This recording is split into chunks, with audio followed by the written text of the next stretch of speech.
Hello दोस्तों, स्वागत है आप सबका फिर से फटाफट में। और आज हम लोग बात करने वाले हैं गवर्नमेंट रिजर्वेशन कैसे होता है। जैसे नौकरी वगैरह निकलता है तो उसमें सीट ये एससी कैटेगरी का इतना है, एसटी का इतना है, बैकवर्ड क्लास का इतना है, ईबीसी का इतना है, जनरल का इतना है, ऐसा करके सीट दिया रहता है।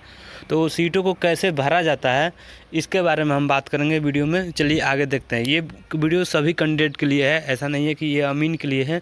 अमीन हमने इसलिए इस पर लिखा है कि अमीन का एक लिस्ट हम लेकर उसको समझाने वाले हैं।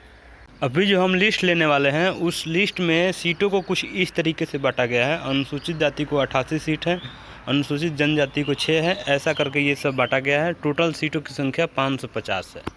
ये जो हमने लिस्ट लिया है ये अमीन पद के लिए शॉर्ट लिस्टेड कैंडिडेट का नाम है, जिनका नाम एनेक्स 1 में है। कट ऑफ तैयार करने के सबसे पहले ये देखा जाता है कि अनरिजर्व कैटेगरी में कितने अभ्यर्थी हैं। तो इसमें देखिए, इसमें 220 है टोटल अनरिजर्व कैटेगरी में।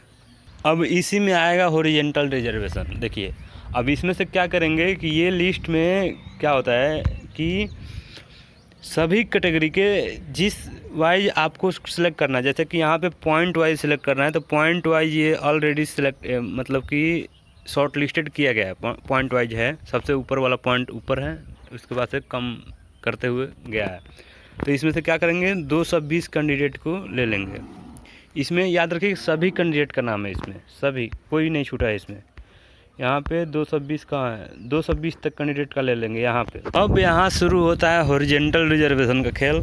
इसमें देखिए क्या होता है, जैसे कि देखिए इस अमीन पद के लिए 35% हॉरिजेंटल रिजर्वेशन है लड़कियों के लिए, फीमेल के लिए। तो इसके लिए अब क्या करेंगे, इसमें काउंट करेंगे ऊपर से कि 220 जो हमने सिलेक्ट किया है इसमें से फीमेल कितनी है। 35% मतलब 220 का 35% कितना होता है। सपोज मान लीजिए कि 75 होता है, 75।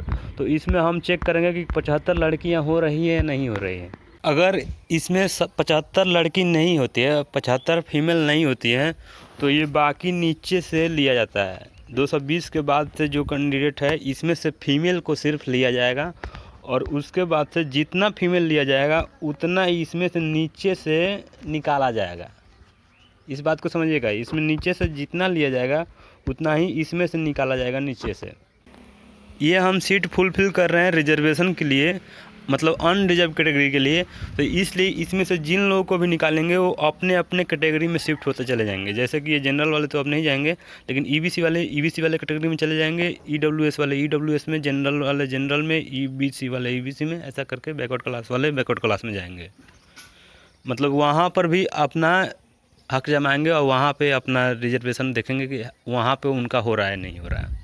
और अगर इस पूरे लिस्ट में 75% मतलब 75 अगर लड़की नहीं होती हैं, फीमेल नहीं होती है, तो उसमें बोलने की ज़रूरत नहीं है। ओपन से ले लिया गया है बच्चों को, ऑलरेडी निकालने की कोई ज़रूरत नहीं है। इनमें से जो सिलेक्ट है वो सिलेक्ट है। और अगर इसी 220 के अंदर अगर लड़कियों की संख्या 80, 90, 100 है, ऐसा करके है, तो उसमें क्या होगा कि लड़कियों को ऊपर से जितना रिजर्वेशन होगा, सपोज मान लीजिए कि यहाँ पर 75 है ना, तो 75 लड़कियों को कलर वाइज पिन कर दिया जाएगा कि उन लड़कियों को किसी भी हालत में नहीं निकाला जा सकता है।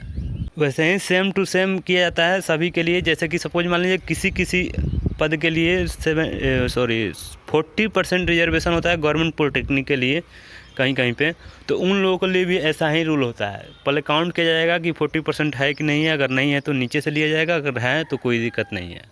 अनरिजर्व सीटों को भरने के बाद से क्या होता है कि पूरी लिस्ट को कैटेगरी वाइज में डिवाइड कर दिया जाता है। अनुसूचित जाति का लिस्ट अलग बनेगा, अनुसूचित जनजाति का लिस्ट अलग बनेगा, अत्यंत पिछड़ा वर्ग का लिस्ट अलग बनेगा। ऐसा करके लिस्ट बना दिया जाएगा और उसके बाद से उसमें से टॉप से कैटेगरी वाइज सेलेक्ट करना शुरू किया जाता है। इसके अलावा और भी चीज़ें होती हैं, जैसे कि सपोज मान लीजिए कि जिन लोगों ने एज का छूट ले लिया है उन लोगों को कैटेगरी का छूट नहीं मिलेगा, ऐसा करके रूल सब लगा रहता है। ये रहा मेन बात रिजर्वेशन का, ये मेन बात रहा। तो सोचे कि आप लोगों को बता देना चाहिए और आप लोग को जानकारी भी रखना चाहिए। अगर अमीन वाला ये पोस्ट देख रहे होंगे तो आप लोग फिर से हम बता रहे हैं, डिस्क्रिप्शन में ईमेल आईडी होगा, वहाँ पे आधा तो हमको जवाब मिल गया, लेकिन एक जवाब हमको नहीं मिला अभी तक कि काउंसलिंग लिस्ट में नवंबर में कौन से अभ्यर्थी थे जिनका नाम NX 1 में नाम नहीं है। अगर कोई अभ्यर्थी इसको चेक करके हमको बता सकते हैं तो मेल आईडी डिस्क्रिप्शन में होगा, बता दीजिएगा। बताने वाला का बहुत ही मेहरबानी होगा। और इससे रिलेटेड कोई भी सवाल और सुझाव हो आपके पास तो कमेंट सेक्शन में डाल सकते हैं। अगर हम कुछ टॉपिक बताना छूट गए हो तो भी कमेंट सेक्शन में डाल सकते हैं। और ऐसे ही सपोर्ट बनाए रखिए। आपने हमें इतना समय दिया है, थैंक यू वेरी मच।